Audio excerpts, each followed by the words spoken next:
My city on DE-Noarsil in Forge of Empires.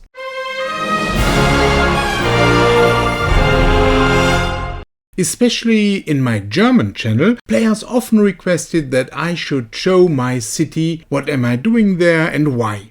I am happy to do that today. On the German world Noarsil, I just entered the Oceanic Future. I think the look of my city is very typical for a city in that stage of the game. You only see the town hall and very few buildings from the current era. Instead, the event buildings dominate the city. I have the usual great buildings. These are the great buildings to improve my fighting bonuses. The Statue of Zeus, Cathedral of Aachen, Castel del Monte and the Arctic Orangery. Then the Temple of Relics to get most from the guild expedition. I also have the Innovation Tower for enough population, the Ark to get more forge points and blueprints, and the Royal Orbit Hall to have enough unrefined goods. I believe that this is a very good foundation for someone who fights the guild expedition every week. Only the Cape Canaveral could be added, but I never had the opportunity to do that. I decided not to have the Chateau Frontenac in this city. Beside my many videos, I simply don't have time for many quests. I even stopped doing the daily challenges, although they give great rewards. My next great building will be the Kraken. By the Mad Scientist's Laboratory, you will recognize that I started a bit before the Halloween event 2015. Since then, I moved forward slowly through the ages. 3 years until the Oceanic Future is not too fast. A look on the town hall shows that coin boosts are not important for me.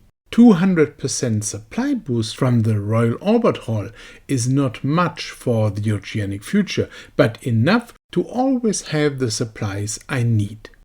In the meantime, I have 178% attack boost. The last 8% came from the pirate ship.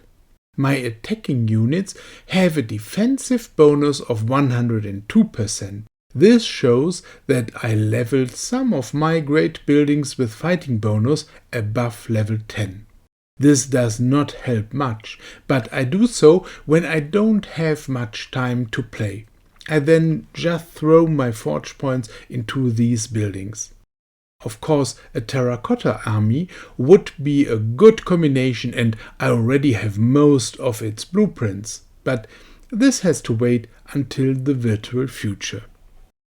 I collect 161 forge points every day. 35 of these are from my terrace farms. The Innovation Tower, the Castel del Monte and the Arctic Orangery also provide forge points. Most come from my many event buildings. Currently, I use all my forge points in the technology tree to pass the Oceanic Future as fast as possible. This technology tree is extremely long. The Oceanic Future has been published through a full year in 6 different parts. I hope that I will make it much faster. Not very typical are my many tribal squares. I use these as long as I have enough space, and currently these are my main source of goods. When I need space, I just destroy these. I receive many more in the guild expedition. Often players ask whether or not I spend real money for this game. Yes, I once bought the big diamond package. This allowed me to buy the expansions. Now I receive my diamonds from the guild expedition. A bit unusual are my rogue hideouts, especially as these are all fully equipped. These are from the time when I fought a lot in GVG. For the guild expedition, a single rogue hideout would have been enough. Currently I am not doing much GVG anymore. I have to have priorities. Summary.